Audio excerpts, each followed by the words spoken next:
Salam hər kəsə. Bugünkü fizika dərsimizin mövzusu doyan və doymayan buxara aid olan testlərin izahından ibarət olacaq. DIM test toplusundan. Əvvəlcə buxarların növləri ilə tanış olaq.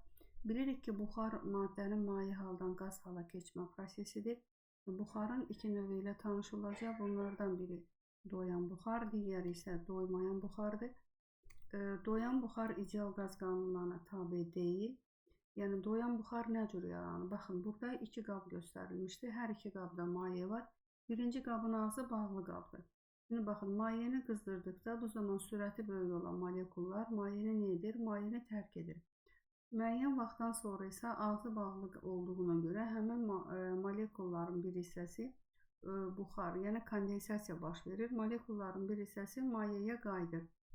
Və maye ilə buxar arasında elə bir hal baş verir ki, yəni mayeni tərk edən molekulların sayı mayeye qayıdan molekulların sayına bərabər olur. Bu zaman maye ilə onun buxarı arasında yaranır dinamik tarazlıq. Ona görə də doyan buxara belə bir tərif verilir. Öz mayesi ilə dinamik tarazlıqda olan buxara nə deyilir? Doyan buxar deyilir. Və doyan buxar ideal qaz qanunlarına tabe deyil. İkinci buxar isə doymayan buxardır. Bəs doymayan buxar nədir? Baxın, bu artıq ağzı açıq qabdır. Baxın, qabdakı mayeni qızdırdıqda bu zaman həmin molekullar mayeni nə edir? Tərk edir. Yəni, molekulların mayeye qayıtma ehtimalı çox azalır. Və maye ilə buxar arasında dinamik tarazlıq pozulur. Və öz mayesi ilə dinamik tarazlıqda olmayan buxarı isə doymayan buxar deyilir. Doymayan buxar ideal qaz qanunlarına tabedir. Deməli, bütün testlərdə siz doymayan buxarla qarşılaşdıqda ideal qaz qanunlarında tanış olduğunuz bütün prosesləri tətbiq edə bilərsiniz. Məsələn, ideal qaz qanunlarında kütlə, molekulların sayı sabit qalırdı və buradan da bizdə neçə proses var idi? 3 izoproses var idi. İzotermik proses temperaturun sabit qaldığı, sonra izoxor proses, bir də nə var idi? İzobar proses. Yəni, həmin proseslərdə nə baş verirsə, onları doymayan buxara tətbiq edə bilərsiniz.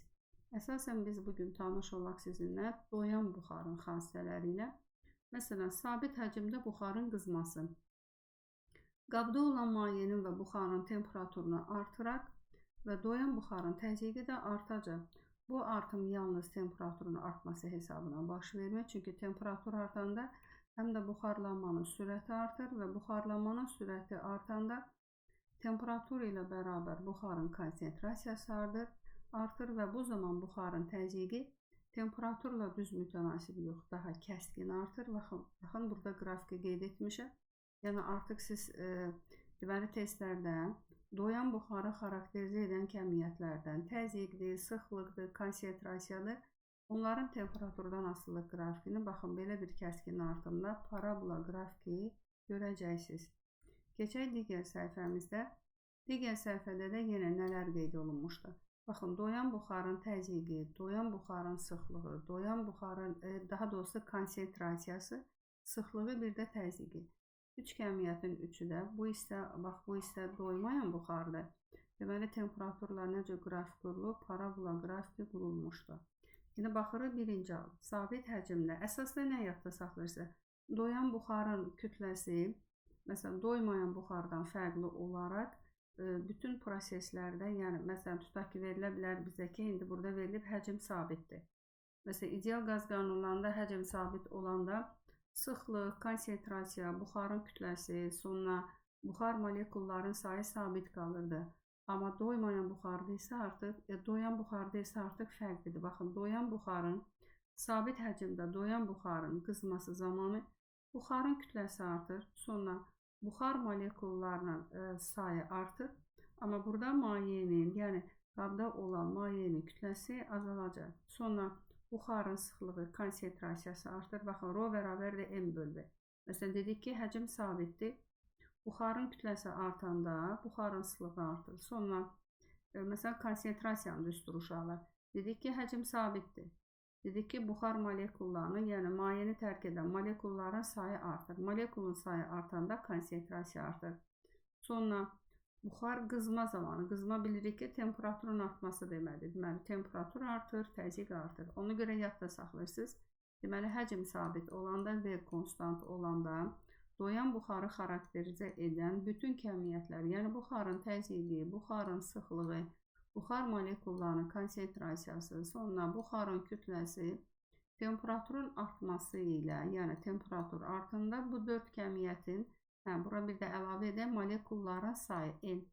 Bu kəmiyyətlərin, yəni 5 kəmiyyətin 5-i də artmağa başlayır.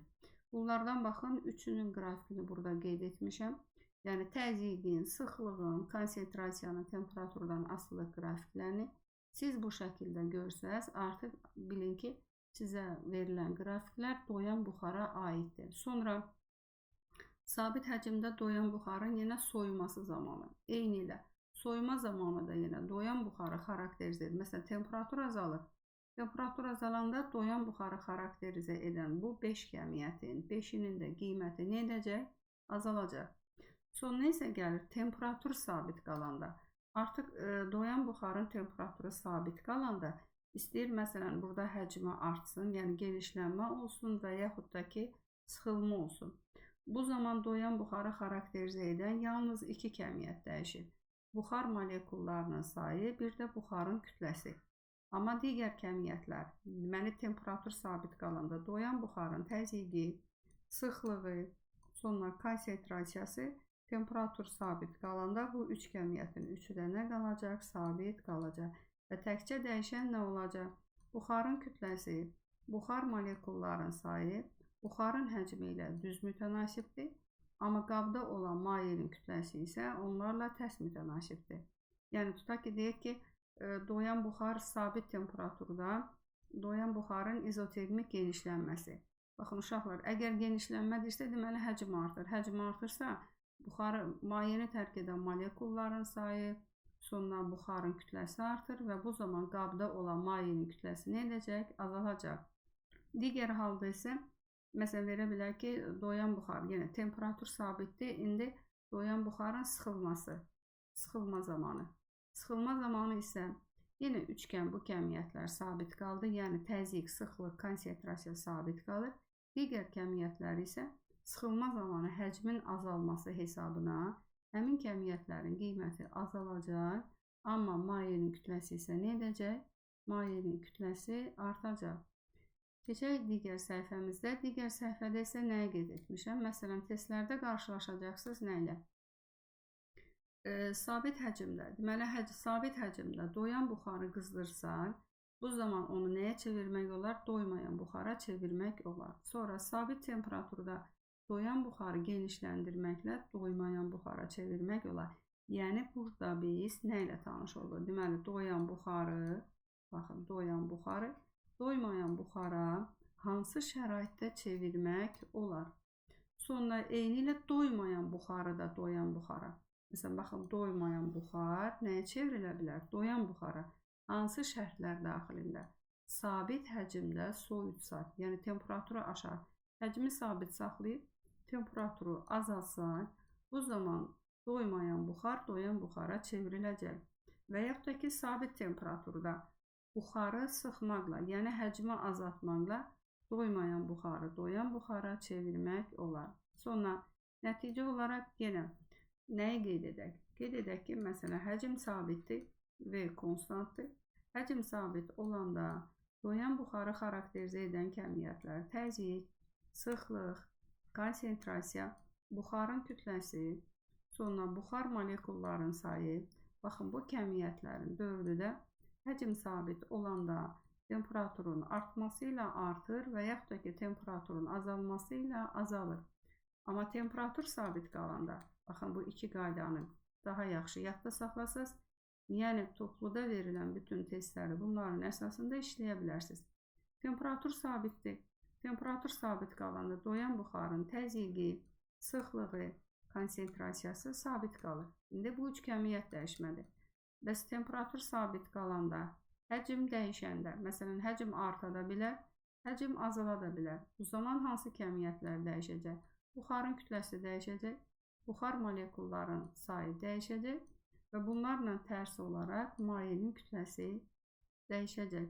Məsələn, desək ki, temperatur sabitdir, buxarın həcmi artdı. Deməli, buxarın kütləsi artdı, buxar molekullarının sayı artdı və bu zaman qabda olan, yəni qapalı qabda olan mayenin kütləsi nə etdi? Azaldı. İndi isə keçək testlərimizin tanış olaq. Test tanış olmazdan əvvəl yenə baxın burada qeyd etmişəm. Deməli, doyan buxarı, baxın burada qrafik verib. Doyan buxarı və onun mayesini qızdırdıqda bu zaman hansı kəmiyyətlər dəyişə bilər? Məsələn, azalan kəmiyyətlər. Qeyd etdim ki, mayenin kütləsi azalacaq. Amma buxarın kütləsi, molekulların sayı, buxarın sıxlığı, konsentrasiya, təzyiq, bu kəmiyyətlərin qiyməti isə nə edəcək? Artacaq. Növbəti səhifəmiz artıq testlərimizlə bağlıdır. Baxaq birinci testimizə. Deməli, bir nömrəli testdə bizə nə verilib? 27 dərəcə Selsi temperatur. Bilirsiniz ki, Selsi ilə veriləndə mütləq biz onu nəyə keçməli? Kelvinə keçməli. Üzərinə 273 gəlsək, alırıq necə? 300 kelvin. Bu zaman havada olan su buxarının təzyiqini verib. Deməli, təzyiq 0-dan %42-dirsə, kilopaskaldır. Paskala keçirsiniz, alırıq 420 paskal. Və su buxarının konsentrasiyasını hesablayın. N bərabərdir suala. Burada bu üç kəmiyyət arasında təzyiqin düsturunu yazsa, P bərabərdir NKT düsturunu yazacaqsınız və düsturdan konsentrasiyanı tapırsınız. Yəni P bölünsün, K vurulsun P. Baxın, bütün qiymətlər verilib. Qiymətləri yerinə yazmaqla məsələni artıq özünüz həll edə bilərsiniz. Sonra baxaq 2 nömrəli testdə. Bir sabit temperatur. Məsələn, qeyd etdik. Temperatur sabit, T konstant. Baxın, T konstant. Bir verilmiş kütlə. Verilmiş kütlə M də konstantdır. Artıq bu izotermik prosesdir. Hansı buxardır? Doymayan. Doymayan buxar qeyd etdik ki, ideal qaz qanunlarına tabedir. Və ideal qaz qanunlarına tabe olduğundan buxarın həcmini azaltdıqda buxarın sıxlığı necə dəyişir? Buxarın sıxlığı da artacaq. Bunun üçün düsturu yazırsınız. Yazırıq ρ bərabərdir M bölü V. Baxın, burada qeyd etdik ki, M sabitdir. M-ə yazırsınız konstant. M dəyişmədir. Buxarın həcmini 2 dəfə azaltdılar. Baxın, həcm azaldı. Həcm azalanda sıxlığın qiyməti 2 dəfə artacaq. Çünki sıxlıq həcmlər tərs mütənasibdir. Yenə diqqətli olun. Deməli, hansı buxar verilib bizə? Doymayan buxar verilib. Sonra baxaq 3 nömrəli testdə. 3 nömrəli testdən sabit temperaturdan. Temperatur sabitdir. Deməli, kütlə sabitdir. Verilmiş kütlədir. Temperatur sabit verilir. Doymayan buxar. Doymayan buxarın həcmini 1,6 dəfə artırdıqda onun sıxlığı necə dəyişər? Yenə sıxlığın düsturunu yazdıq. M bölünsün V. Kütlə sabitdir. Həcmin qiyməti artdı. Həcmin qiyməti artanda sıxlığın qiyməti azalacaq. Bəs nə qədər azalacaq? 1,6 dəfə azalacaq. Olacaq A variantı. Sonra 4 nömrəli test. 4 nömrəli test doyan buxarla bağlıdır. Burada nə verilib bizə? Deməli, verilib doyan buxarın sıxlığı verib 25,8, temperatur 27 dərəcə Selsidir. 27 dərəcə Selsini, yəni burada ρ-nu verib bizə. 27 dərəcə Selsini kelvinə keçirsiniz, yazırsınız 300 kelvin böyütü və su hansı təzyiqdə qaynayar. Sonra molyar kütləni verib. Bunun üçün yazacaqsınız təzyiqin, baxın, yəni Mendeleev-Klaperon tənliyini hansı şəkildə? P bərabərdir ρ/RT böl molyar düsturunu yazırıq. Və düsturdan bizə təzyiqi tapmaq tələb olunur. Buradan gəlin yazaq. P bərabərdir. Ρ-nu verib 25'dan. Baxın, qiymətləri yerinə yazmaq. 25,8. Qramı niyə görə çevirmirəm? Çünki molyar kütlə də qramdandır, məxrəcdə olacaq. Çünki qram 10⁻3'dür. Surəti və məxrəcə bir 10⁻3 əlavə etsək, onlar ixtisar gedəcək. L-in qiyməti 8, temperatura da neçə yazırıq? Temperatura yazdıq 300, məxrəcdə də neçə yazırıq? Məxrəcdə 18. Yəni, buradan artıq qiymətləri qoyub, məsələnizi özünüz hesablaya bilərsiniz. Qiyməti özünüz hesablaya bilərsiniz. Keçək 5 nömrəli testə. 5 nömrəli testə ilə əvvəldə yazdığımız düsturla bağlıdır. Əvvəldə yazdığımız düstur nədən ibarət idi? 27 dərəcə Selsi. 27 dərəcə Selsi isə Kelvin temperaturuna keçirik. Biz bunun üzərinə 273 gəlirik. Neçə yazırıq? Alırıq 300 Kelvin. Sonra su buxarının, havada olan su buxarının konsentrasiyası verilib. Konsentrasiya N hərfi ilə işarə olunur. 2 vurulsun 10 üstü 23 yazırıq. Sonra K-nın qiymətini verib, yəni Boltzmann sabiti verib və bizdən təzyiq soruşur. Və düstur olaraq yenə yazırıq. P bərabərdir NKT. Buradan qiymətləri qoysaq, məsələn, konsentrasiyanın qiyməti 2 vurulsun 10 üstü 23-dür. K-nın qiyməti 1,4 vur 10 üstü mənfi 23-dür. Yazaq 1,4 vurulsun 10 üstü mənfi 23. Temperaturun qiyməti də neçədir? Temperaturun qiyməti də 300-dür. Deməli, 10 üstü mənfi 23, müsbət 23-ü sildik. Buradan bir 0 silsək, deməli, olur 14. 2-ni 14'e vursak alırıq 28 vurulsun 30. 0'a yazdık. 3 vur 8 4. 2 yatda. Sonra 6 o da 2. Neçə alırıq? Alırıq 800. Baxın alırıq 840. Alırıq 840. Az qaldı. Doğru cavabımız olur hansı variant? Doğru cavabımız olur D variantı. Sonra 6 nömrəli testdədir ki, doyan buxar nəyə deyilir? Qeyd etdik ki, doyan buxar öz mahiyyəsi ilə dinamik taraslıqda olan buxara hansı buxar öz mahiyyəsi ilə dinamik taraslıqda olan buxara doyan buxar deyilir. Məsələn, baxın burada yazıb ki, olmayan buxara. Gəlin baxaq. Öz mahiyyəsi ilə dinamik taraslıqda olan buxar. Doğru cavabımız oldu hansı variant? E variantı. Keçən növbəti səhifədə. Növbəti səhifədə də baxın qrafiklərlə bağlı testlərdir.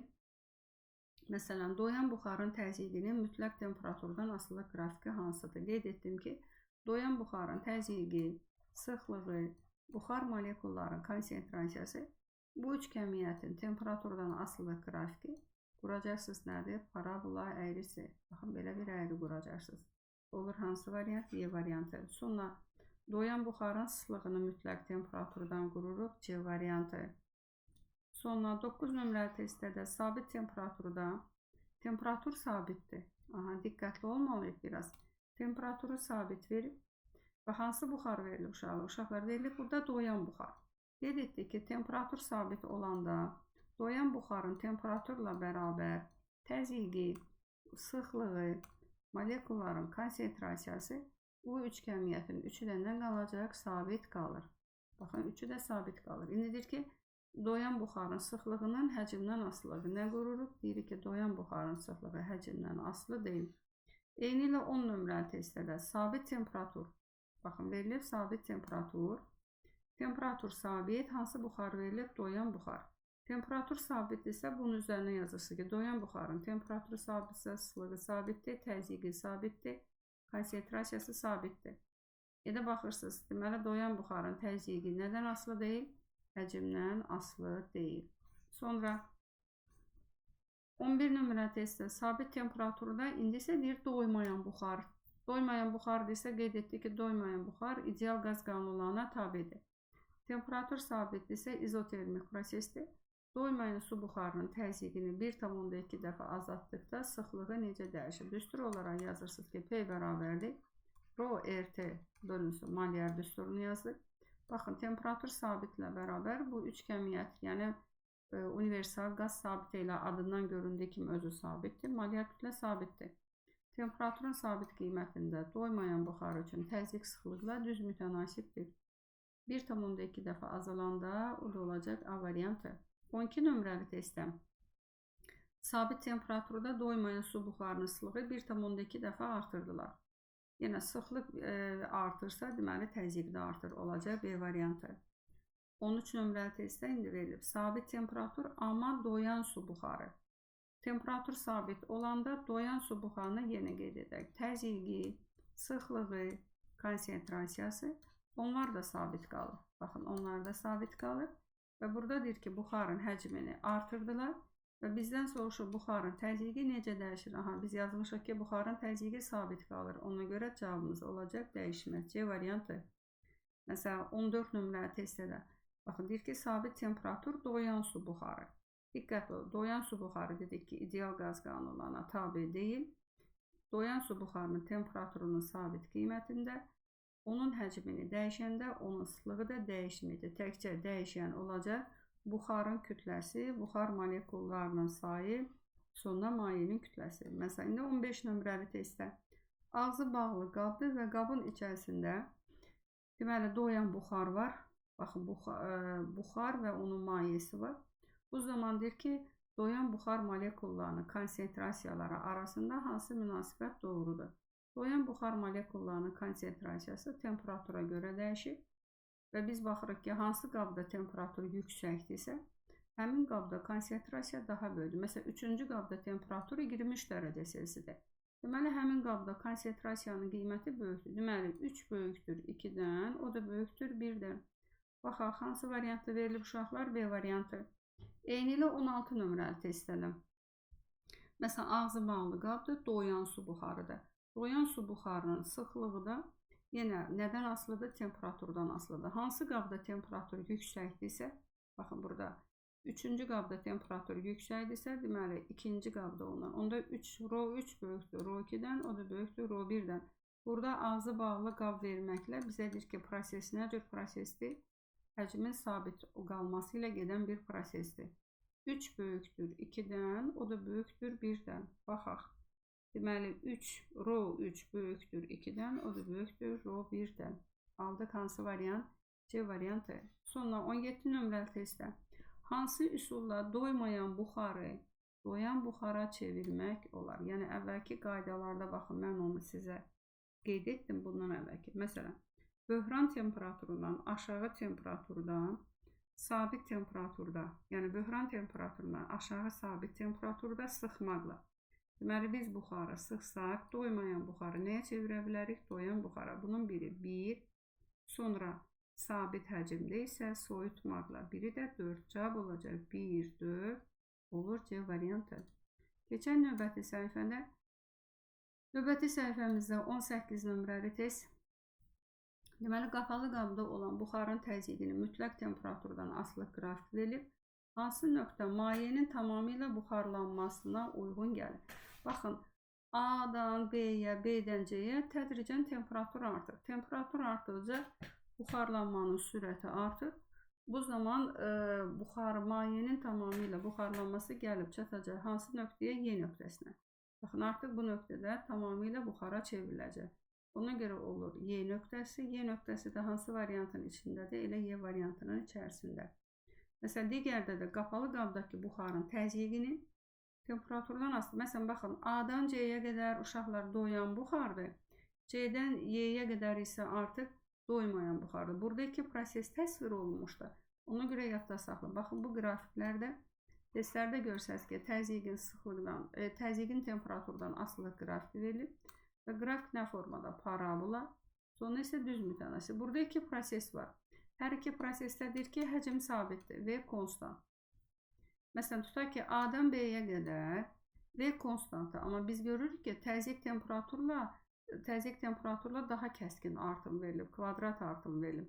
Bu deməkdir ki, baxın, AB hissəsi doyan buxardır, amma BC hissəsində isə təzyiq temperaturla düz mütənasibdir. Bu ideal qaz qanunlarına tabidir, yəni P bərabərdir nü RT bölü V düsturu və həcm sabit olanda PD ilə düz mütənasibdir. Qrafikin bu hissəsi doymayan buxardır.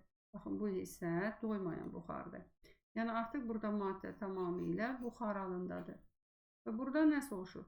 Hansı nöqtəyə uyğun temperaturda qabdakı mayenin kütləsi ən böyükdür? Deməli, hansı nöqtədə olacaq? A nöqtəsində.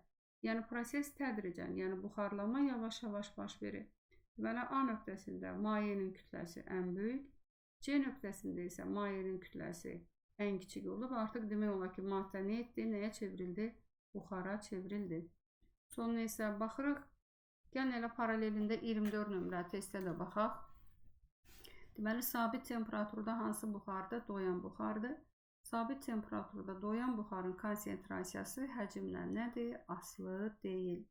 Sonra 20 nömrəli testdə həcm sabitdir, verilmiş kütləli. Baxın, qeyd edək, həcm sabitdir, V konstant.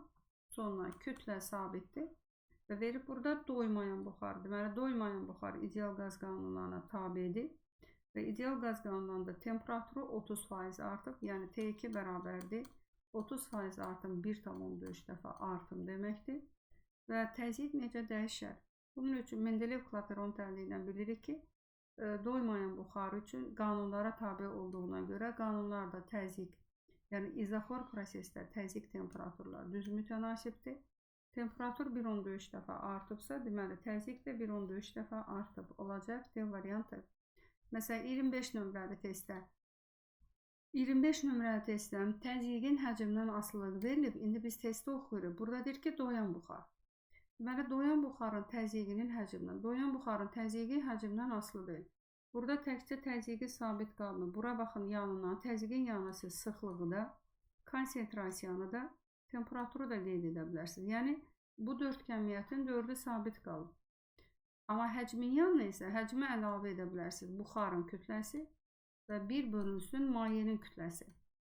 İndi gəlin baxaq bizdən nə soruşur. Deməli, AB keçidi zamanı doyan buxarın temperaturu və kütləsi necə dəyişir? Baxın, temperatur sabit qalır. Çünki təzyiq sabit qalması üçün vacib olan əsas şərt temperaturun sabit qalması. Dəyişməzlər, temperatur dəyişməz. 3 variant da var. Buxarın həcmi azalır. Baxın, buxarın həcmi azalır, sıfıra yaxınlaşır. Buxarın həcmi azalanda bizdən soruşur buxarın kütləsi. Deməli, buxarın kütləsi də azalır. Olur hansı variant? Olur D variantı. Sonra 21 nömrəli testdən. Deməli, su buxarının göstərilən nöqtələrə uyğun konsentrasiyaları arasında hansı münasibət doğrudur? Qeyd edilsin. Deməli, A nöqtəsində burada doyan buxardır. Doyan buxardırsa, deməli, qabın içərisində həm buxar var, həm maye var. Amma BC nöqtəsində isə B və C nöqtələrində maddə deməli tamamilə hansı haldadır? Buxar halındadır. Ona görə B və C nöqtələrindəki konsentrasiyalar bərabər olur. Onlar da A nöqtəsindəkindən nə olacaq? Böyük olacaq. Çünki orada artıq tamamilə buxardır. Yəni nə formadır? Baxın, diqqətlə baxırsınız. Elə bir ki, əvvəlcə ağzı bağlı qab olur. Ağzı bağlı qabdır. Doyan buxardır. Doyan buxar üçün, yəni qabın içərisində həm maye var, həm buxar var. Amma bir də var ki, ağzı tam açıq qablı, maddə buxarlandı. Getdi. Deməli, burada doymayan buxarın, yəni burada tamamilə buxar olduğuna görə, ona görə B və C nöqtələrindəki konsentrasiyalar bərabər olub, A-dan böyükdür. Baxaq 26 nömrəli testdə. 26 nömrəli testdə də hansı buxardır? Baxın, doyan buxardır. Şəkildə verilib ki, doyan buxarın temperaturu sabitdir. İndi bizim əlavəmiz nə olacaq? Temperatur sabitsə, doyan buxarın təzyiqi sabitdir, sıxlığı sabitdir, konsentrasiya sabitdir. Sonra buxarın həcmi artır, baxın, ox istiqaməti yuxarı çəkirsiniz. Buxarın həcmi artırsa, buxar molekullarının kütləsi artır, buxar molekullarının sayı artır və mayenin kütləsi azalır. İndi bizdən nə soruşur? AB keçidi zamanı buxarın təzyiqi. Dedik, buxarın təzyiqi dəyişmir. D-də, Y-də var. Sonra soruşur buxarın kütləsi. Buxarın kütləsi artır. Çünki buxarın həcmi artır. Olacaq, dəyişməz, artar. D variantı. Sonra 27 nömrəli testdə. Deməli, Rho-nun həcmdən asılıq qrafik verilmişdir. Yenə doyan buxardır. Sıxlığı sabit verib. Sıxlıq sabit isə onda qeyd edilir. Sıxlıq sabit isə yenə qeyd edək. Təzyiq sabitdir. Temperatur sabitdir, konsentrasiya sabitdir. Həcmin qiyməti azalır. Həcmin qiyməti azalanda buxarın kütləsi də azalacaq. Amma mayenin kütləsi artacaq. Bəs bizdən nə soruşulur? Bizdən soruşulur, doyan buxarın temperaturu sabit qaldı. Deməli, T-yə yazırsınız, dəyişməz. Buxarın kütləsi isə nə olacaq? Buxarın kütləsi azaldı. Çünki buxarın kütləsi soruşur. T dəyişməz, buxarın kütləsi azaldı, oldu A variantı. Sonra 22 və 23 nömrəli testlərə baxaq. Deməli, ABC nöqtələrinə uyğun su buxarının sıxlıqları arasında hansı münasibət doğrudur? Qeyd edək ki, təzyiq temperaturla düz mütənasibdirsə, bu hissədə artıq doymayan buxardır, maddə tamamilə buxar halındadır. Ona görə B və C nöqtələrindəki sıxlıqlar bərabər olub. A nöqtəsindəki sıxlıqdan böyük olacaq. Alırıq hansı variant? A variantı. Eyni ilə indi kütlələrə baxaq. Sabit həcmdə buxarın təzyiqinin temperaturdan asılı qrafik verilmişdir. Göstərilən nöqtələrə uyğun buxarın kütlələri arasında hansı münasibət var? Baxın, 2 və 3 nöqtəsində maddə tamamilə buxar halındadır. Ona görə də 2 və 3 nöqtələrindəki buxarların kütlələri bərabər olub. Bir nöqtəsindəkindən nə olacaq? Böyük olacaq. Y variantı. Çünki bir nöqtəsi, baxın, bu hissə doyan buxardır. Doyan buxardırsa orada həm maye var, həm də buxar var. Yəni tamamilə buxar yoxdur. 2 və 3 isə tamamilə nədən ibarətdir? Tamamilə buxardan ibarətdir. Baxaq növbəti səhifədə 28 nömrəli testimizdə. 28 nömrəli testdə də baxırıq. Eyni haldır. Məsələn, indi doyan su buxarıdır. Baxın, qeyd etdik ki, doyan su buxarı. Şəkildə baxırıq ki, qrafikdə konsentrasiyası sabitdir. Əlavəmiz nə olacaq? Təzyiq sabitdir. Sıxlıq sabitdir. Ən əsası isə nədir? Temperatur sabit qalır. Burada A-dan B-yə buxarın həcmi azalır. Buxarın həcmi azalırsa, buxarın kütləsi də azalır. Temperatur sabitdir. Burada nə soruşur bizdə? Buradan da buxarın kütləsi azalır. Olur B variantı. Sonra 29 nömrəli testimizdə deməli, doyan buxar bir halından iki halına keçir. Doyan buxar, baxın, temperatur sabitdir. Və bizdən soruşur ki, buxarın kütləsi. Doyan buxarın kütləsi həcmlə düz mütənasibdir. Bura, baxın, qeyd edək. Buxarın həcmi azalır. Buxarın həcmi azalırsa, buxarın kütləsi də azalacaq. Neçə dəfə azalacaq? 2 dəfə azalacaq. Çünki hansı buxardır? Doyan buxardır. Məsələn, 34 nömrəli testə baxaq. Hansı prosesdə buxarın izotermik, hansı buxar dili izotermik sıxılmasına uyğundur? Kənarda qrafiki özünüz çəkək. Baxın. Deməli, P-nin nədən asılıdır? V-dən asılıdır. Prosesdə deyir ki, izotermik olmalı. İzotermik isə deməli, sabit qalmalıdır. Temperatur sabit qalmalıdır. Temperatur sabit qalırsa, doyan buxarın təzyiqi də sabit qalır, sıxlığı da sabit qalır, konsentrasiyası da. Bizdən də təzyiqi verib. Buradan təzyiq oxuna perpendikulyar çəkdik. Baxın, təzyiq sabit qaldı. Deyir ki, izotermik sıxılma. İzotermik sıxılma o deməkdir ki, buxarın həcmi azalmalıdır. Ona görə istiqaməti baxın, belə qoyursunuz. Məsələn, baxın, bu nöqtə ilə gəlib bura düşsə, tutaq ki, bura həcmin qiyməti 5-dir. Sona gəlib çatsaz, həcmin qiyməti 2-dir. Deməli, həcmin qiyməti nə edib burada? Azalıb. Buna deyirsiniz ki, doyan buxarın izotermik nəyi? Sıxılması. Sonra 30 nömrəli testdə doyan buxar verilib bizə. Doyan buxar təzyiqi sabitdir, onda sıxlığı sabitdir, konsentrasiyası sabitdir, temperatur sabitdir. Doyan buxarın həcmi artır. Həcm neçə dəfə artıb? Həcm burada 3 dəfə artıb. Və soruşur, temperatur necə dəyişər? Deməli, qeyd etdik ki, doyan buxardırsa, təzyiq sabitsə, əsas deməli, nə sabitdir? Temperatur sabitdir. Cavab olacaq A variantı. 31 nömrəli testdə hansı buxar qeyd olunub? Doyan buxar bir halından iki halına keçir. Bir halından iki halına keçəndə buxarın həcmi azalır, amma temperaturu sabit qalıb. Və soruşur ki, buxarın təzyiqi necə dəyişər? Temperatur sabitdirsə, deyirsiniz, təzyiq sabitdir, sıxlıq sabitdir, konsentrasiya sabitdir. Təkcə buxarın kütləsi, bir də mayenin kütləsi, buxar molekullarının sayı. Bizdən də uşaqlar təzyiqi soruşduğuna görə, ona görə götürür ki, təzyiq nə etməz? Dəyişməz. Sonra 32 nömrəli testdə izotermik genişlənmə zamanı. Deyir ki, izotermik genişlənmə. Qeyd edirik ki, temperatur sabitdir. T konstant. Görək bizə hansı buxar verir? T konstant bizə verilib doyan buxar. Baxın, qeyd edirsiniz, doyan buxar. Deməli, temperatur sabitdirsə, onda doyan buxarın təzyiqi, sıxlığı, konsentrasiyası, bunlar qaldı sabit. Bunlar dəyişməz olacaq. Amma dəyişən nə olacaq? Buxarın həcmi dəyişəcək. Yəni, burada nə deyir? Deyir ki, buxarın kütləsi və molekulun genişlənmədir. Genişlənmə deyirsə, buxarın həcmi artır. Buxarın həcmi artırsa, buxarın kütləsi artır. Amma burada nə azalır? Mayenin kütləsi azalır. Bizdən nə soruşur? Buxarın kütləsi, qeyd etdik ki, həcm artırsa, buxarın kütləsi artdı. Amma konsentrasiya nə qaldı? Sabit qaldı. Niyə görə sabit qaldı? Çünki izotermik temperatur sabit qoyub. Konsentrasiyası dəyişməz, kütləsi artar. Baxaq. Olur Y variantı. Sonra 33 nömrəli testdə temperatur sabitdir. Hansı buxar? Doyan buxar. Temperatur sabitsə, təzyiqi sabitdir, sıxlığı sabitdir, konsentrasiyası sabitdir. Və konsentrasiyanın həcmdən asılı qrafiki soruşur. Baxaq.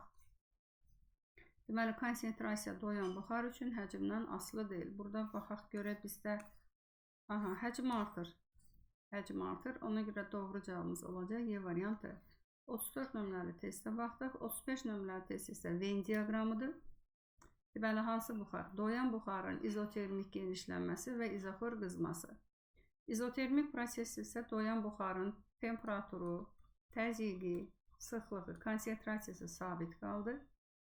İzoxor qızmada isə doyan buxarın temperaturu, sıxlığı, təzyiqi, konsentrasiyası artdı. İndi baxaq. Sıxlıq artır. Sıxlıq artırsa hansı prosesdə? İzoxor prosesdə. Molekulun konsentrasiyası dəyişmir. İzotermik prosesdə. Baxın, bura qeyd etmişik onu. Kütlə artır. Kütlə hər ikisində qeyd edək ki, doyan buxarın kütləsi həm izotermik prosesdə, həm də izoxor prosesdə dəyişir. Yəni, doyan buxarın kütləsi, diqqətli olun uşaqlar, doyan buxarın kütləsi həm temperatura görə dəyişə bilər, həm də həcmə görə dəyişir. Məsələn, temperatur sabit qalsa, həcmə görə dəyişəcək. Həcm sabit qalsa, temperatura görə dəyişəcək. Ortaya yazır. Sonra təzyiqi dəyişmir. Bu da izotermikdir. Deməli, 2, 4, 1, oxşarlıqda nədir? 3 oldu. A variantı. Ümumiyyətlə, Venn diaqramlarda bunun çox asandır. Baxın, 36 nömrəli testdə, oxşar tipli testdə, ona görə keçək növbəti səhifəmizə. Növbəti səhifədə baxaq 37 nömrəli testdə. 37 nömrəli testdə verilir doyan buxar.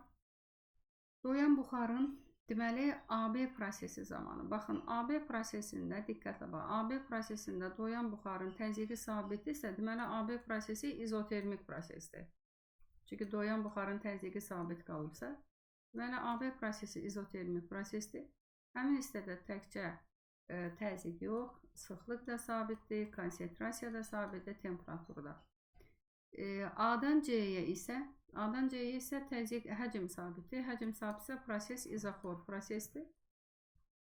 Və AC hissəsində təzyiq artır. Təzyiq artırsa, baxın, təzyiq, konsentrasiya, sıxlıq, temperatur, bunlar da artır. İndi baxaq.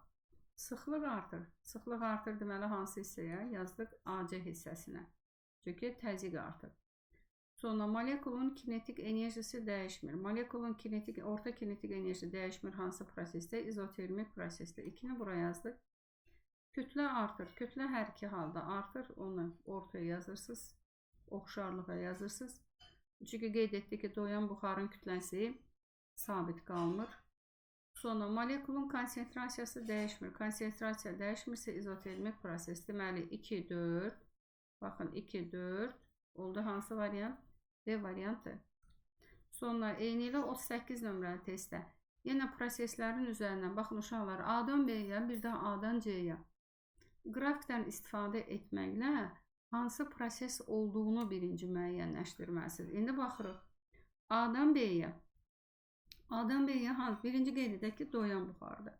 A-dan B-yə doyan buxarın təzyiqi sabit qalıbsa, deməli A-dan B-yə proses izotermik prosesdir. Buraya yazırıq izotermik və burada hansı kəmiyyətlər sabit qalıb? Təzyiq, sıxlıq, konsentrasiya, temperatur sabit qalıb. A-dan C-yə isə baxın, bu xətt həcmə perpendikulyardır. Həcmə perpendikulyarsa, deməli həcm sabit qalıb. A-dan C-yə izoxor prosesdir. Və həmin izoxor prosesdə təzyiq azalıb. Təzyiq azalıbsa, baxın, təzyiq, sıxlıq, konsentrasiya, temperatur bunlar azalıb. Sonra A-dan B-yə isə qeyd edək. Baxaq. Sıxlıq azalır. Sıxlıq azalırsa doyan buxar üçün hansıdır? 1. Molekulun kinetik enerjisi dəyişmir. Kinetik enerji dəyişmir izotermik prosesdə. Hansı düsturudur bizdə? Çünki molekulun kinetik enerjisi GK bərabərdir 2-də 3 KT.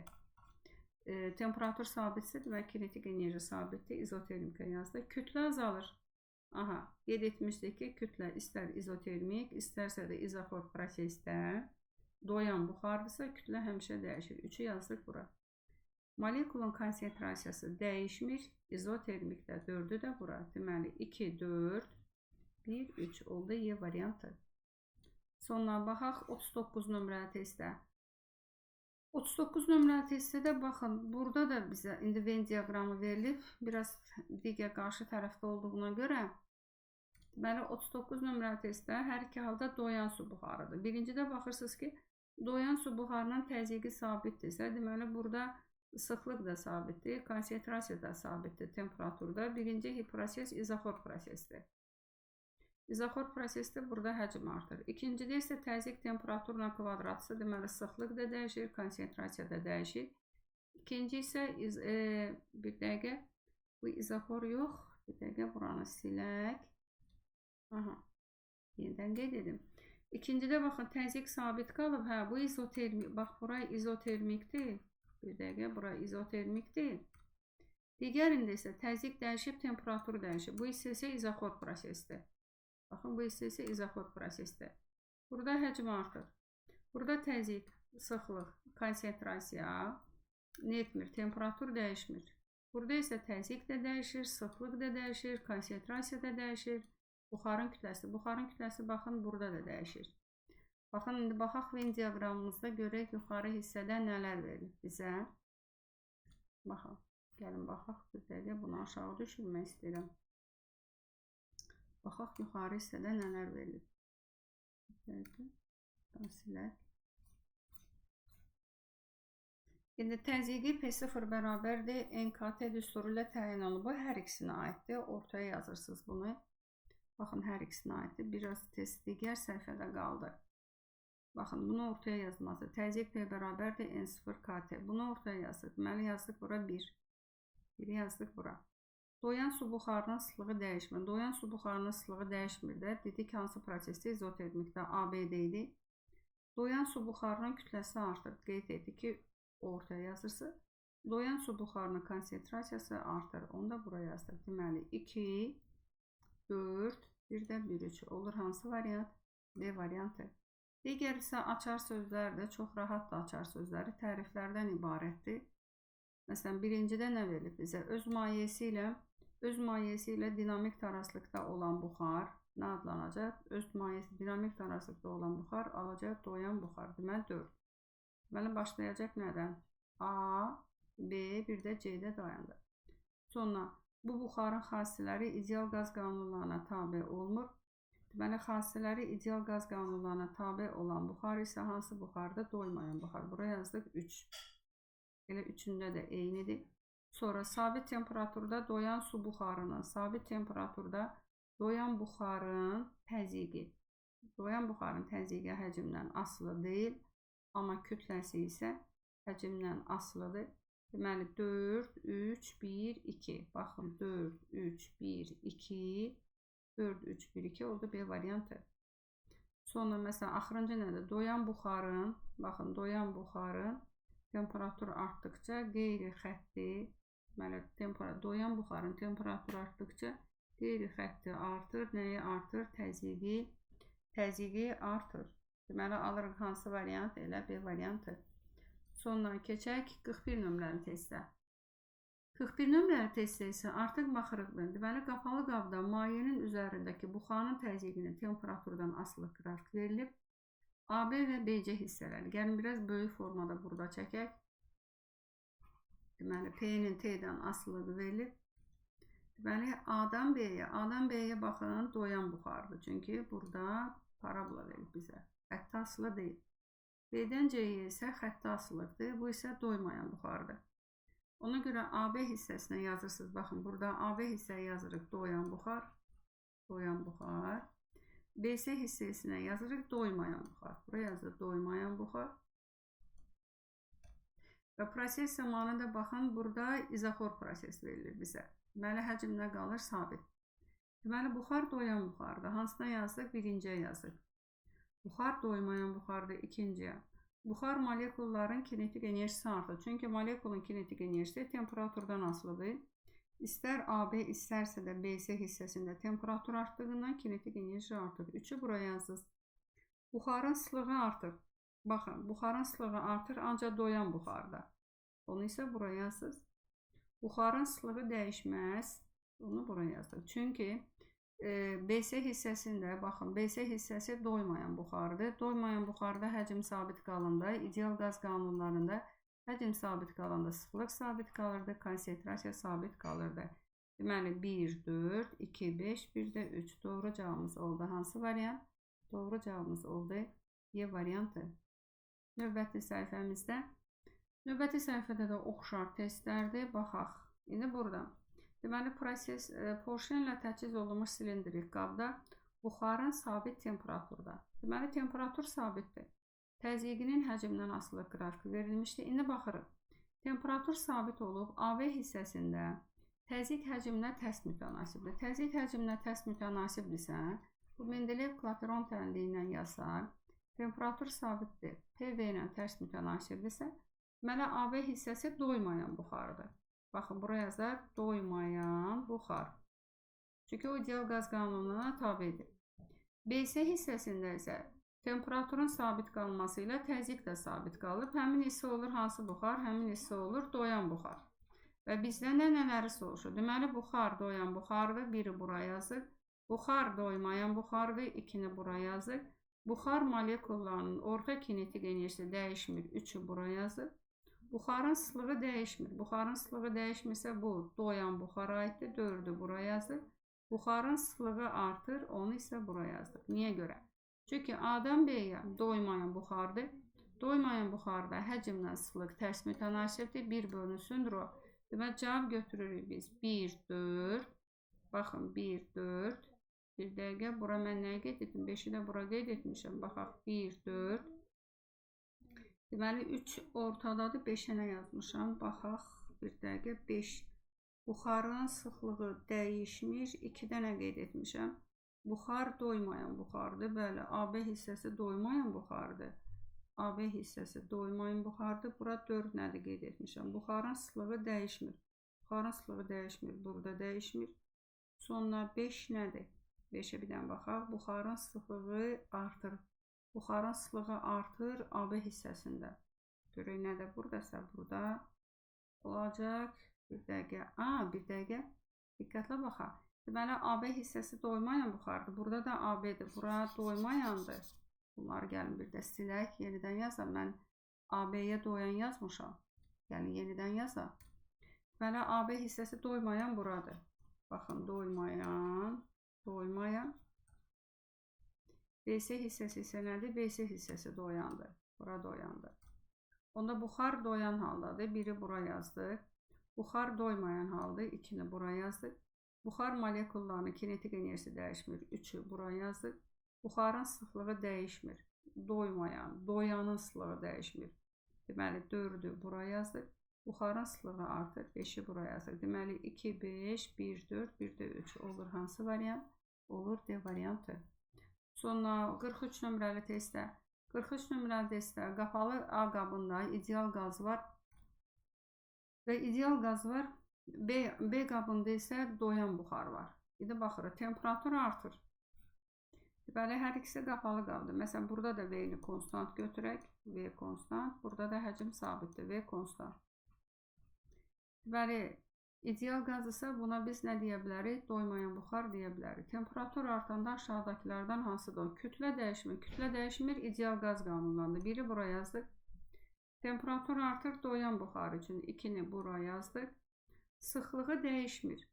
Sıxlığı dəyişmir, baxın, ideal qazı üçün 3-ü bura yazdıq. Sonra molekulların kinetik enerjisi artır, 4-ü ortaya yazdıq. Çünki temperatur artır. Sıxlıq artır, 5-i də bura yazdıq. Deməli, 1, 3, 2, 5, 1 də 4. B variantı. Eyni ilə 44 nömrəli testdə eynisidir. Sadəcə burada fərqlilik nədir? Burada temperatur dəyişmir. Burada artıq həcm dəyişir. Deməli, birinci qab yenə hər iki qabda deməli prosesi nə götürür? Proses izotermikdir. Baxın, burada yazılır izotermik, burada izotermik. Biri ideal qazdır, digəri isə nədir? Doymayan buxardır. Baxaq, burada yuxarıda. Deməli, biri ideal qaz, biri isə doymayan var. Deməli, hər ikisi üçün prosesdə temperatur sabitdir. Deməli, proses hansı prosesdir? İzotermik prosesdir. Porşen də aşağı düşürdü. Baxın, porşeni aşağı salırdılar. Baxaq bir də şəklə. Aha, deməli, temperaturu da, porşeni yuxarı hərəkət etdirdik də. Baxın, porşeni yuxarı hərəkət etdirməklə həcm artır. Məsələn, burada da həcm artır. Burada da həcm artır. Nə sabitdir? Temperatur sabitdir. T konstant. Deməli, sıxlıq dəyişmir. Doyan buxarda, çünki temperatur sabitdir. Sıxlıq azalır ideal qazda. Çünki ideal qaz qanununda rho bərabərdir M bölü V. Qanunlarda kütlə sabit qalır. Həcm artanda sıxlığın qiyməti azalacaq. 2-ni bura yazır. Molekulun kinetik enerjisi dəyişmir. Bu ortaya getdi. Çünki prosesi yazıb temperatur dəyişmir. Kütlə artır. Doyan buxarda 4-ü bura yazdıq. Çünki həcm artır. Kütlə dəyişmir. Burada 2, 5, 1, 4, 3 oldu. B variantı. Sonra 45 nömrəli test təriflərlə bağlıdır. Sonra 46 nömrəli test də təriflərlə bağlıdır. Rahat testlərdir. Bunları asanlıqla işləyə bilərik özümüz. Sonra baxaq 47 nömrəli testə baxın. Eyni ilə bunlar da təriflərlə bağlıdır. Gəlin elə bir dənə 47-yə baxaq. Deməli, Euler-Venn diaqramında su buxarının uyğun bəndlərinin öz mayeəsi ilə dinamik taraslıqda olan buxar. Birə yazırıq nədir? Doyan buxar. Öz mayeəsi ilə dinamik taraslıqda olmayan buxar. Bu, doymayan buxar. İzotermik genişlənmə zamanı buxarın sıxlığı sabit qalır. İzotermik prosesdə doyan buxarın sıxlığı sabit qalır. 3-ü buraya yazdıq. Sonra izotermik genişlənmə zamanı buxarın sıxlığı azalır. 4-ü buraya yazdıq. İzoxor qızma zamanı, baxın, izoxor qızma zamanı təzyiq artır. Bu hər ikisinə aiddir. 5 isə ortaya yazır. Deməli, 1, 3, 2, 4, bir də 5 oldu. B variantı. Elə baxaq paralelində 50 nömrəli testdə. Sabit həcmdə su buxarının, deməli, 2 proses verilib burada. Baxın, A-dan C-yə, D-dən də Y-yə. Və burada da artım verilib. Deməli, həcmi sabit verilib. V konstantdır.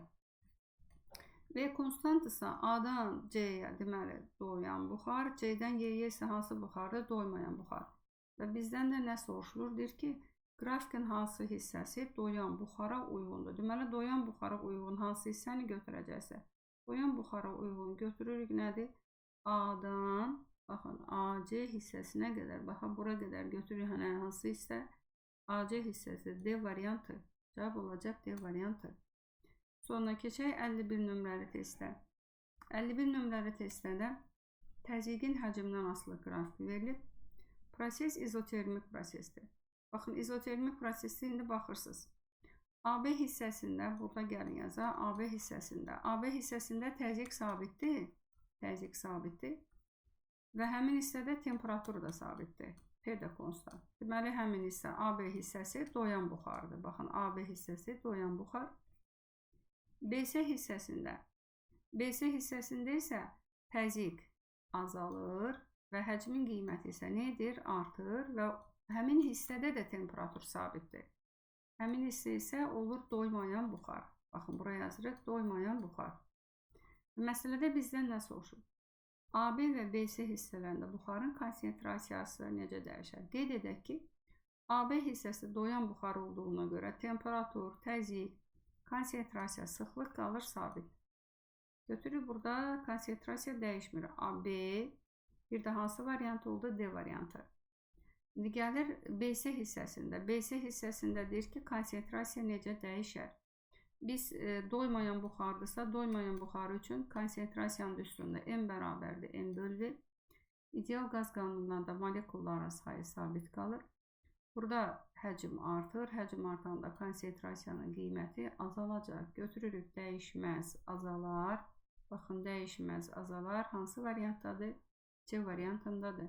Baxın, diqqətli olaq. Deməli, yenə qeyd edirəm, 2 proses verilib. Hər 2 prosesdə temperatur sabit qalıb. Baxın, burada da, burada da. AB hissəsində temperatur sabit qalıb, təzyiq sabit qaldığına görə bura doyan buxardır. Deməli, burada konsentrasiya da sabitdir. BC hissəsi isə doymayan buxardır. Doymayan buxar üçün konsentrasiya həcmlə tərs mütənasibdir. Sonra keçək 52 nömrəli testdə. 52 nömrəli testdə də verilib bizə. Baxın, hansı bura? V-nin T-dən asılı qrafiki verilib. Doyan buxar verilib. Doyan buxarın temperaturu sabitdirsə, sıxlığı sabitdir, təzyiqi sabitdir, konsentrasiyası sabitdir. Və deyir ki, doyan su buxarının sıxlığının həcmdən asılı qrafikidir. Qeyd etdik ki, sıxlıq sabitdir. Gəlin, baxaq görək, hansı qrafikdə uşaqlar sıxlıq sabitdir? Bir A-da sabitdir, bir də C-də. Yəni, sabit o deməkdir ki, qrafikdəki verilən xətt həmin sabitə perpendikulyar olmalı. Bir A-da perpendikulyardır, bir də C-də. Və burada həcm azalır. Və bizdə həcmin azaldığı variantı seçməli. Bu da nədir? Bu da A variantı. Sonra növbəti səhifəmizdə 53 nömrəli testdə oxşar tipli testdə yenə hansı buxardır? V-nin T-dən asılı qrafik verilib. Verilib bizə doyan buxar. Doyan buxarın kütləsi. Deməli, doyan buxarın kütləsi həcmlə düz mütənasibdir. Temperatur sabitdir. Baxaq. Həcm artır. Həcm artırsa, deməli burada buxarın kütləsi də artır. Baxın, belə bir. Elə bir ki, V-ni M-dən əvəz edirsiniz. Baxaq görək, ona uyğun qrafik hansı variantı? A variantı. Temperatur sabitdir, çünki doyan buxardır. Kütləsi həcmlə düz mütənasibdir, A variantı. Sonra 57. Baxın, doyan su buxarı. Yazdıq doyan su buxarı. Birinci proses. Birinci prosesdədir ki, temperatur sabitdir. Temperatur sabitdir. İkinci prosesdə isə deyir ki, izoxor prosesdir. Burada da həcm sabitdir. Temperatur sabitdir və burada deyir ki, həcm azalır. Qaz sıxılır. İkincidə isə həcm sabitdir. Amma temperatur isə azalır. Və bizdən soruşur hansı kəmiyyətdir? Buxarın təzyiqi, doyan buxarın təzyiqi. Qeyd etdik ki, doyan buxar üçün təzyiq əgər temperatur sabitdirsə, burada doyan buxarın elə təzyiqi də sabitdir. Deməli, birinci halda P-nin qiyməti dəyişməz. Burada götürücüsü dəyişməz. İkinci halda isə həcm sabitdir. Bu artıq ideal qaz qanunlarına tabidir. İdeal qaz qanunlarında təzyiqlə həcm temperaturu düz mütənasibdir. Temperatur azalırsa təzyiqin qiyməti də azalır. İkinciyə götürəcəksiniz nədir? Azalar.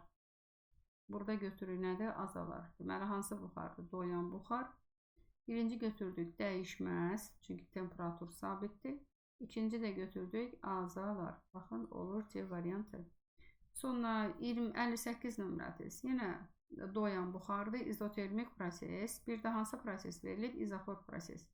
Soruşur təzyiqi. İzotermik proses isə temperaturu sabitdir. Təzyiqi sabitdir.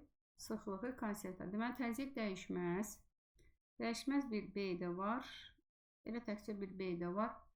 Sonra izoxor qızdırılır. İzoxor qızdırılırsa təzyiqi artır. Olur hansı variant? Olur B variantı. Sonra 59 nömrəli testdə porşen altında maye və onun doyan su buxarı var. Bir sabit temperatur. İndi qeyd edək özümüzə. Temperatur sabitdir. Və burada da qeyd olub hansı buxardır? Doyan buxardır. Bunu da qeyd edək. Baxın, doyan buxar. Temperatur sabitdirsə, doyan buxar üçün hansı kəmiyyətlər sabitdir? Təzyiq sabitdir, sıxlıq sabitdir, konsentrasiya sabitdir. Porşen, baxın, iki vəziyyətindən, baxın, porşen bir vəziyyətindən iki vəziyyətinə gedir. Porşen bir vəziyyətindən iki vəziyyətinə, yəni yuxarıya doğru hərəkət edirsə, burada həcm artıb. Həcm artıbsa, deməli, doyan buxarın kütləsi artıb. Amma burada nə azalır? Mayenin kütləsi azalır. Çünki mayenin kütləsi onlarla tərsdir. Mayenin kütləsi azalır. Baxaq. Gedib baxaq, burada nə verir? Buxarın sıxlığı dəyişməz, mayenin kütləsi azalar. Olacaq hansı variant? Olacaq D variantı. Sonra 54 nömrəli testdə 54 nömrəli testdə deməli, silindirdəki porşen altında izotermik proses baş verir. Burada nə verir? Deməli, AB hissəsi. Baxın, burada qeyd edək gözümüzə. A-dan B-yə, bir də B-dən C-yə. İki proses var, uşaqlar. Hər iki prosesdədir ki, temperatur sabitdir. AB hissəsində temperatur sabit olub, həmin hissədə biz görürük ki, təzyiq də sabitdir. Onda həmin hissədəki buxar olub doyan buxar. Baxın, buraya yazırsınız, doyan buxar. BC hissəsində isə temperatur sabitdir, amma təzyiq həcmlə tərs mütənasibdir. Həmin hissə olub doymayan buxar. BC hissəsi doymayan buxardır. Prosesləri müəyyənləşdirdikdən sonra, yəni hansı buxar olduğunu, hər prosesə uyğun, hansı buxar olduğunu müəyyənləşdirdikdən sonra bizdən soruşur? Bizdən soruşur buxarın kütləsi. Qeyd etdik ki, doyan buxarın kütləsi həcmlə düz mütənasibdir. Baxın, doyan buxarın kütləsi həcmlə düz mütənasibdir. AB hissəsində həcm artdığına görə buxarın kütləsi artır. Deməli, A, B-də artır. Deməli, A var, B var. Üçün ikisində dayandıq. BC hissəsi isə doymayan buxardır. Doymayan buxar ideal qaz qanununa tabidir. Və ideal qaz qanunlarında kütlə nə qalırdı? Kütlə qalır sabit. Ona görə deməli, A, B-də artır. BC-də də dəyişməz olur. Hansı variant? A variantı. Sonra 55 nömrəli testdə doyan buxarı verib. Doyan buxarın həcmi sabitdir. Həcm sabit qalanda qeyd etmişdik ki, doyan buxarda, izoxor prosesdə, yəni həcm sabit qalanda doyan buxarı xarakterizə edən bütün kəmiyyətlər temperatura görə dəyişir. Burada deyir ki, baxın, çünki baxın, burada təzyiq dəyişir. Hansı kəmiyyətlər dəyişir? Təzyiq dəyişir, sıxlıq dəyişir, konsentrasiya dəyişir. buxarın kütləsi dəyişir, temperatur dəyişir, mayenin kütləsi dəyişir. Burada bir dənə, məsələn, təzyiq artırsa, baxın, 5 kəmiyyətin 5-i də deməli artır, bir dənə mayenin kütləsi azalır. Burada da buxarın kütləsi, buxarın ıslığı soğuşur, götürürük hər ikisini etdi, hər ikisi artdı. Doğru cavabımız oldu. D variantı. Sonra 56 nömrəli test. 56 nömrəli testdədir ki, qapalı qabda mayeni qızdırdıqda onun üzərindəki doyan buxarı üçün hansı münasibət doğrudur? Qapalı qab isə uşaqlar burada həcmi sabit götürür. Deməli, V konstantdır. Bir qızdırdıqda temperatur artır və maye və onun burada doyan buxarı, deməli temperatur artırsa, doyan buxarı xarakterize edən kəmiyyətlərdən bütün kəmiyyət, yəni təzyiq artır, sıxlığı artır, konsentrasiya artır və buxarın kütləsi, buxar molekulların sayı artır, mayenin kütləsindən başqa. Qızdırdıqda, deməli buxarın kütlə artır, sıxlığı artır, konsentrasiya artır, üçü də artır. Doğru cavabımız oldu. Y variantı. Sonra keçək, buradan hansı testimiz qalmışdı, bunlara baxmışdıq. Baxaq 60 nömrə testdə. 60 nömrəli testdə təzyiqin həcmdən asılı qrafik verilib və buradadır ki, silindrik qabdakı porşen altında doymayan buxarı izotermik sıxmaqla, deməli doymayan buxarı izotermik sıxmaqla çevirib eləyirlər doyan buxar. Baxın, bu hissədə doymayan buxardır. Bax, bu hissə doymayan buxardır. Doymayan buxar. 2-3 hissəsi isə doyan buxardır. Baxın, bu hissə doyan buxar. Və sizə deyir ki, 1 və 2-3 nöqtələrinə uyğun buxarın kütlələri arasında hansı münasibət var? Axı, bir nöqtəsi doymayan buxardırsa, bir nöqtəsində maddə tamamilə buxar halındadır. Deməli, ən böyük kütlə 1-dədir. Bəs 2 və 3 nöqtələrində, 2 və 3 nöqtələrində doyan buxardır. Doyan buxarın kütləsi onun həcmi ilə düz mütənasibdir. Baxın, 2 nöqtəsini gətirdiniz bura, 3-ü də gətirdik bura. Deməli, 2 nöqtəsindəki həcm 3 nöqtəsindəki həcmdən böyükdür. Bu isə o deməkdir ki, 2 nöqtəsində də elə buxarın kütləsi 3 nöqtəsindəki də kütlədən böyükdür. Deməli, ən böyüyü 1 böyükdür 2-dən, o da böyükdür 3-dən. A variantı. Sonra keçdik 61 nömrəli testdə. 61 nömrəli testdə də yenə deyir ki, doymayan buxarı izotermik sıxmaqla mayeyə çevrilməsi prosesi, yəni doymayan buxarı izotermik sıxmaqla doyana çevrilir. Baxın, bu hissədə baxırıq ki, təzyiqlə həcm tərs mütənasibdir. Bu hissə doymayan buxardır. Baxın, bu hissə hansı buxardır? Doymayan buxar. Doymayan buxardır. Digər hissəsi isə doyan buxardır. Buraya yazaq doyan buxar. Və bizə deyir ki, konsentrasiyanı müqayisə ilə. Konsentrasiyanın düsturunu yazsaq, n bərabərdir n bölü V. Dial qaz qanunlarında n də sabit qalır. İndi baxırsınız 1 və 2-də. Bir nöqtəsinin həcmi daha böyükdür. Həcmi böyükdürsə, onun konsentrasiyası da kiçikdir. Ona 1-in konsentrasiyası böyükdür 2-dən. Baxın, böyükdür 2-dən. İndi gəlir 3. 3 nöqtəsində həcm kiçikdir. Həcm kiçikdirsə, həmin nöqtədə konsentrasiya nədir? Böyükdür. Onda biz belə götürəcəksiniz. Baxın, deməli, ən böyük konsentrasiya 3-dən. 3 böyükdür. Deməli, 2-dən. 2 də nədən böyükdür? 2 də böyükdür 1-dən. Gəlin baxaq. 3 böyükdür 2-dən. O da böyükdür 1-dən. Alırıq hansı variant? Alırıq C variantı. Keçən növbəti səhifəmizdə. Növbəti səhifədə baxaq 62 nömrəli testdə. 62 nömrəli testdə bizə nə verilib? Doyan su buxarının təzyiqinin həcmdən asılılıq diaqramındakı nöqtələrə uyğun temperaturlar arasında hansı münasibət doğrudur? Birinci diqqətli olaq ki, bu doyan buxardırsa, gəlin biraz böyüdək buna. Doyan buxardırsa, doyan buxarın təzyiqi həcmdən asılı deyil. Təzyiqi həcmdən asılı deyilsə, həmin qrafikdəki verilən nöqtələrdən, baxın, sabitlər keçirir. Baxın, bir sabit burada olacaq, bir sabit də burada olacaq. Və neçə sabit aldıq? 2 sabit aldıq. Deməli, bu sabitlər içərisində, baxın, 3-ün təzyiqi, baxın, 3-ün təzyiqi 1 ilə 2-nin təzyiqindən böyükdür və 1 ilə 2-nin təzyiqi də bərabərdir. Deməli, təzyiq böyükdürsə, doyan su buxarının həmin nöqtə üçün temperaturu böyükdür. Onda biz nə alırıq? Deməli, 3 böyükdür 1 ilə 2-yə uyğun isə temperaturlar bərabərdir. 3 böyükdür. 1 ilə 2 bərabərdir. Olacaq hansı variant? Olur C variantı. Sonra sabit temperaturda doyan su buxarının kütləsinin həcmdən asılılığı nədir? Düz mütənasibdir. Çünki temperatur sabit qalanda yazaq sıxlığın düsturundan M-i tapaq, rho vur V. Temperatur sabit qalanda doyan su buxarının sıxlığı sabit qalır. Sıxlıq sabit qalanda düsturdakı kütlənin həcmi olur düz mütənasib. Deməli, MV ilə düz mütənasibdir. Ona görə qrafikimiz olacaq C variantı. Sonra 64 nömrəli testdə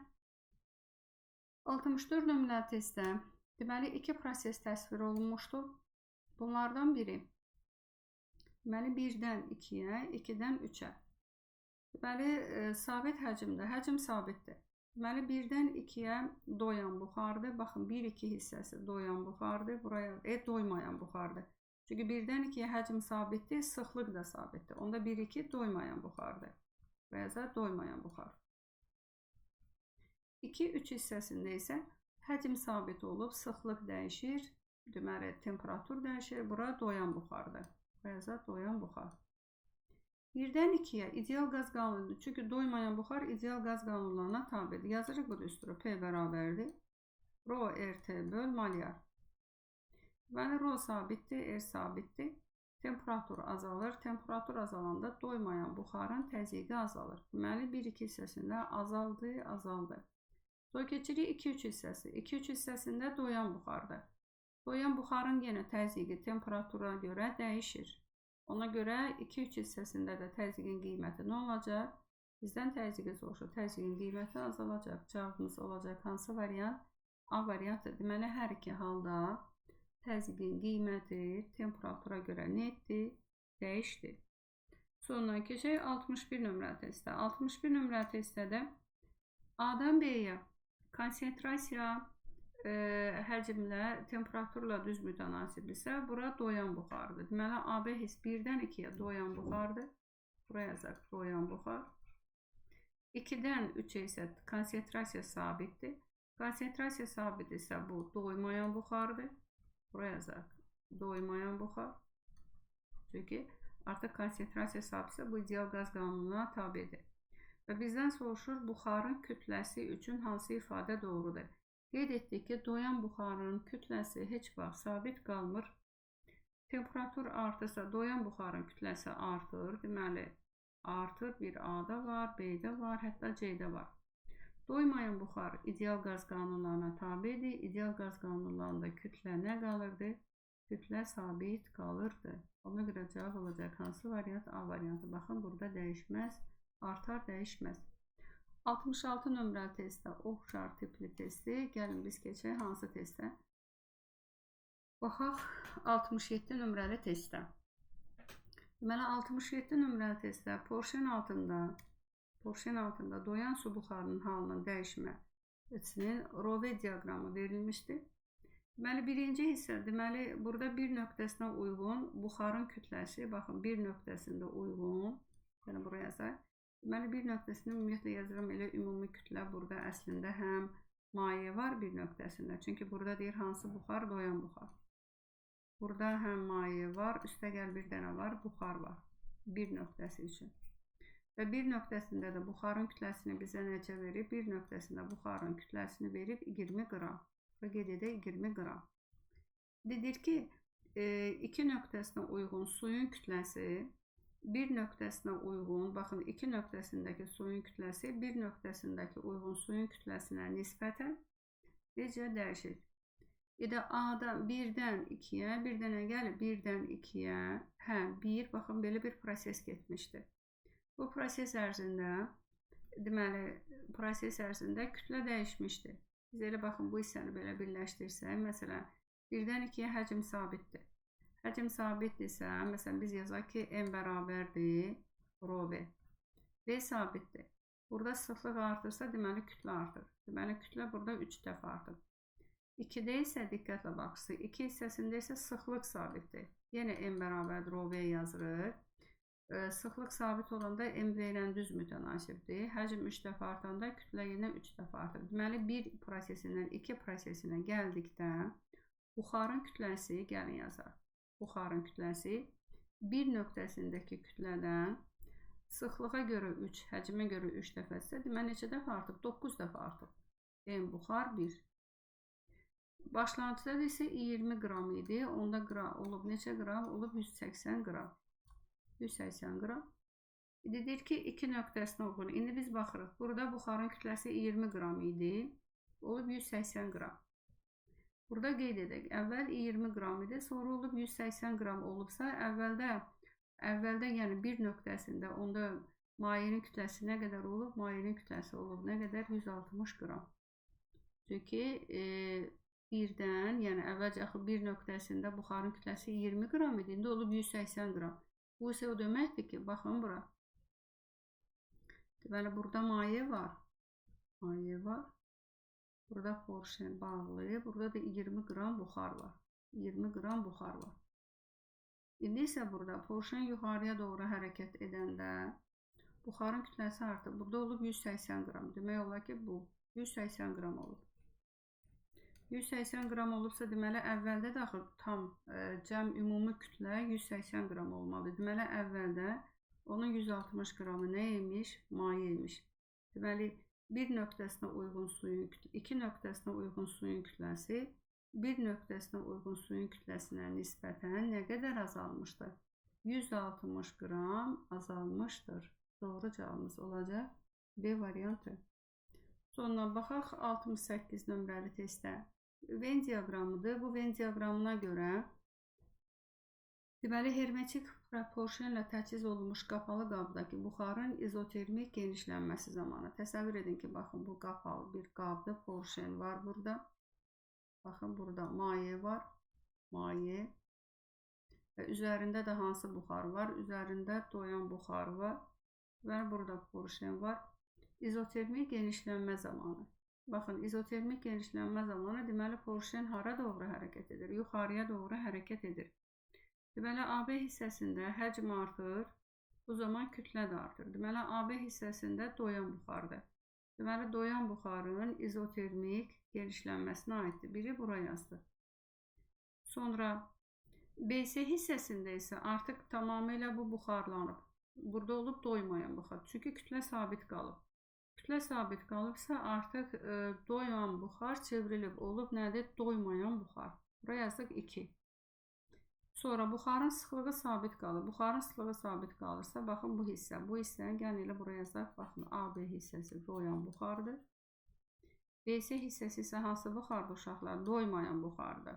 Buraya yazaq, doymayan buxar. Deməli, buxarın sıxlığı sabit qalır. 3'ü buraya yazdıq. Sonra buxar molekullarının orta kinetik enerjisi sabit qalır. Çünki deyir ki, temperatur sabitdir. 2'ni buraya, deməli, temperaturu sabit qalır. Buxar molekullarının orta kinetik enerjisi sabit qalır. 5'i buraya yazdıq. Sonra buxar molekullarının orta kvadratlik sürəti 6'nı da buraya yazdıq. Deməli, 1, 3, 5, 6, bir də nə oldu?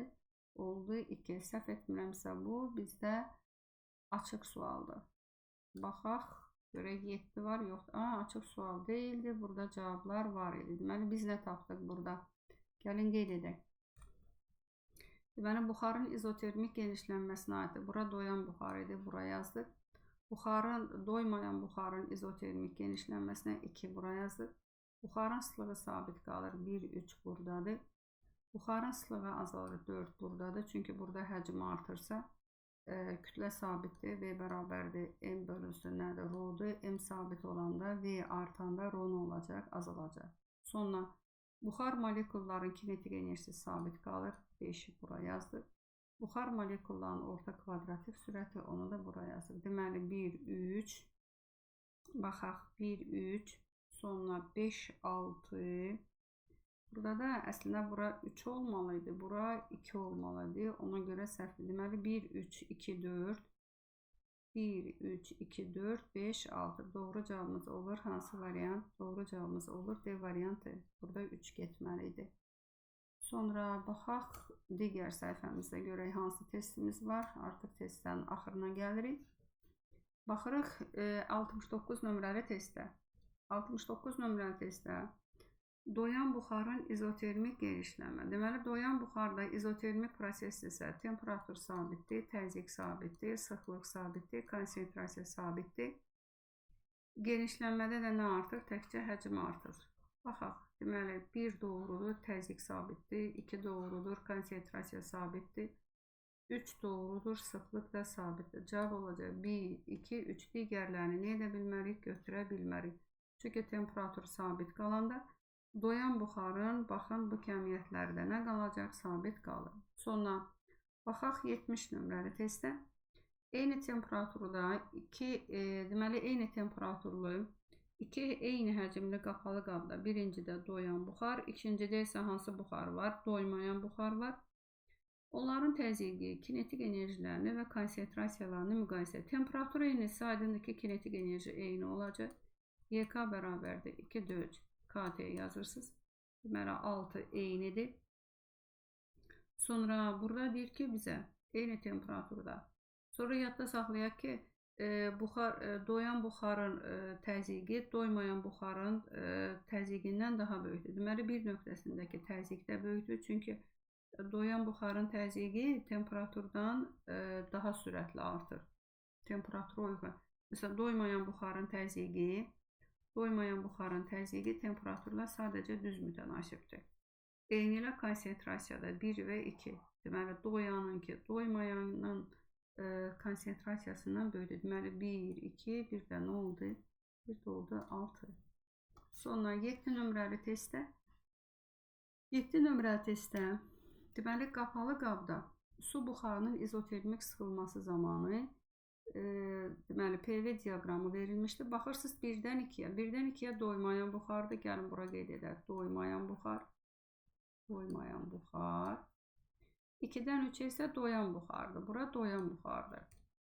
Deməli, qrafikin bir nöqtəsinə uyğun. Baxın, bir nöqtəsində buxarın kütləsi, M1-də buxarın kütləsi 300 qramdır. Deməli, eyni ilə uşaqla, baxın, bir nöqtəsindən 2-yə gələndə elə 2-də də buxarın kütləsi 300 qramdır. Baxın, 2-də də buxarın kütləsi 300 qramdır. İndi 2 nöqtəsindən 3 nöqtəsinə gələndə artıq burada porsiyon aşağıya doğru hərəkət edir. Buxarın həcmi azalır. Deməli, izotermik nədir? Sıxılmadır. Və bu izotermik sıxılma zamanı buxarın həcmi azaldığından buxarın kütləsi də azalır. Baxın, buxarın da kütləsi nə edəcək? Azalacaq. İndi 2 nöqtəsində buxarın kütləsi 300 qram idi. Onda 3 nöqtəsində buxarın kütləsi nə qədər olacaq? Olacaq 100 qram. Baxın, 100 qram. Gəlin belə yazaq. Deməli, 2 nöqtəsində burada kütlə, yəni bərabərdir elə buxarın kütləsinə. Buxarın kütləsində bizə neçə verib? Verib 300 qram. Amma 3 nöqtəsində isə, 3-də isə ümumi kütlə, çünki izotermik sıxılmadır. 3 nöqtəsində isə artıq burada həm buxar var, həm də mayenin kütləsi var. Burada da mayenin kütləsini soruşur bizdən. Deməli, ümumi kütlə nə qədərdir? 300'dür. Bura yenə, buradakı yaza bilərik. Ümumi kütlə 300'dür. Onu qeyd etdik. İstəyir burada proses zamanı ümumi kütləni 300 qeyd edək. İndi baxın, 2 nöqtəsindən 3 nöqtəsinə gələndə həcm 3 dəfə azalıbsa, buxarın kütləsi də 3 dəfə azalıb, olub 100 qram.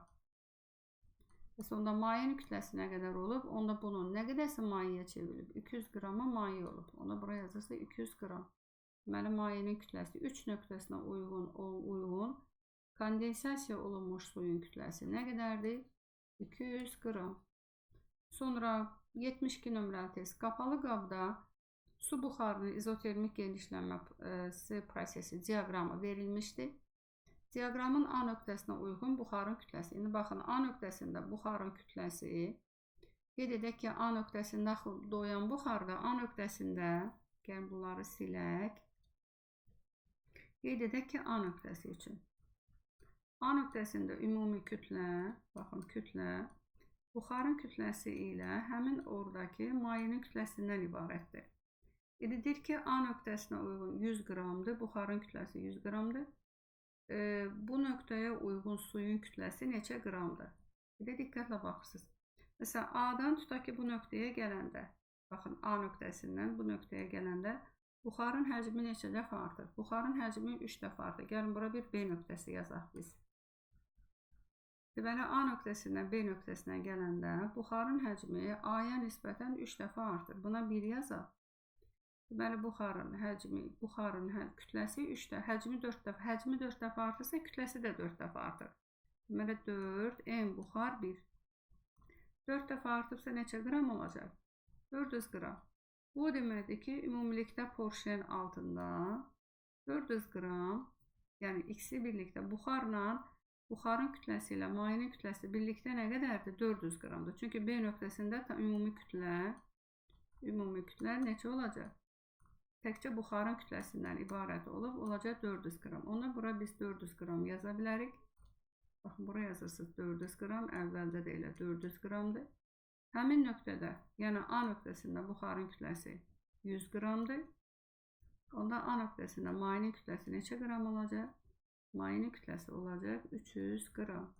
Baxırıq, bu nöqtəyə uyğun suyun kütləsi, yəni A nöqtəsinə uyğun suyun kütləsi olacaq 300 qram. Keçək digər hissədə. Baxın, 73 nömrəli testdə.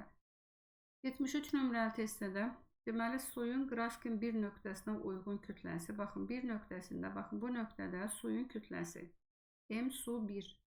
Yazaq, M su 1, suyun kütləsi nə qədərdir? 300 qramdır. Həmin nöqtədə həm də buxar var. Buxar 1 var.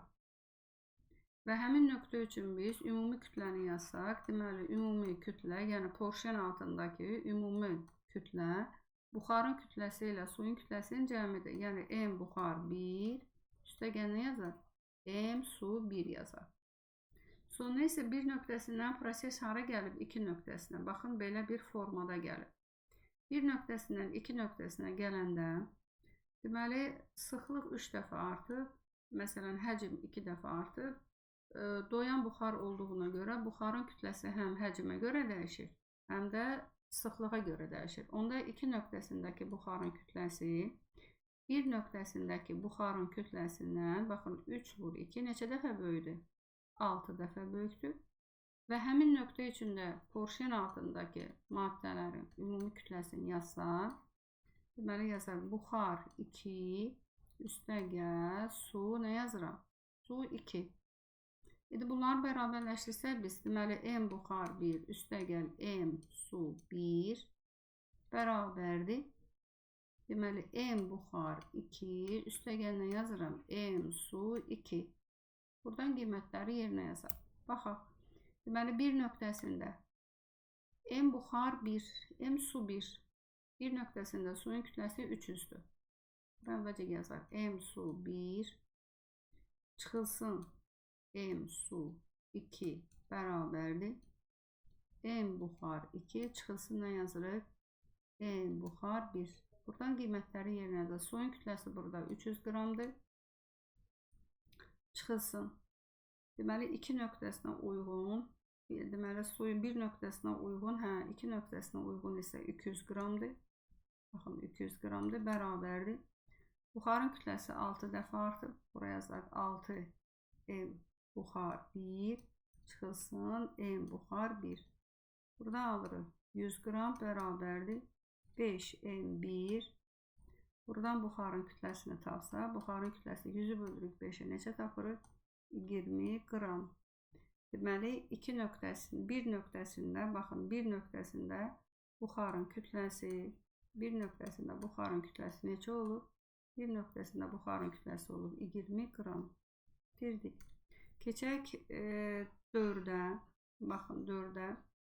4'də burada bu Porşenin altında, deməli, Porşenin altında su və onun doyan buxarı vardır. Doyan buxarın halının dəyişməsinə əsasən uyğunluqlar müəyyən etməliyik. İndi gəlin baxaq. Uyğunluqlar necə? Deməli, Porşenin altında doyan buxar. Doyan buxarın təzyiqi sabitsə, sıxlığı sabitdir. Konsentrasiyası sabitdir, temperaturu sabitdir. Burada deyir ki, sabit qalar. Sabit qalar, deməli, 3'ə nə yazacaqsa? 3'ə yazırsınız C. Sonra baxaq, 3'ə yazdıqca başqa görə bir kəmiyyət var bizdə? Yox.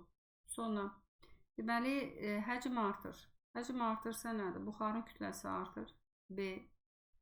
Sonra buxarın kütləsi artır. Sonra nə yazıb? Buxarın sıxlığı. Bura bir də biz nə yazmalıyıq? Buxarın sıxlığını da buraya yazmalıyıq. Deməli, buraya bir də D-ni yazırıq. D. Sonra buxarın kütləsi artırsa, buxarın həcmi artırsa, buxarın kütləsi artır, suyun kütləsi azalır. Deməli, A-nı buraya yazdıq. A-nı buraya yazdıq. Bir də suyun həcmi azalır. Y-ni də buraya yazdıq. Deməli, 1-ə B, 2-yə A-Y, 3-ə də nə yazdıq?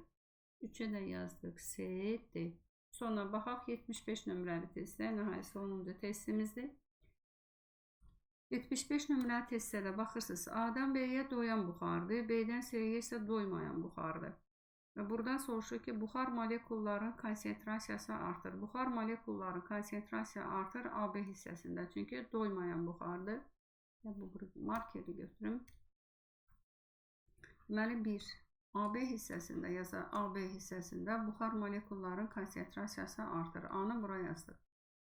Sonra buxar molekullarının, burada yazıb ki, buxar molekulların konsentrasiyası azalır. Bunu heç birinə götürməyəcək.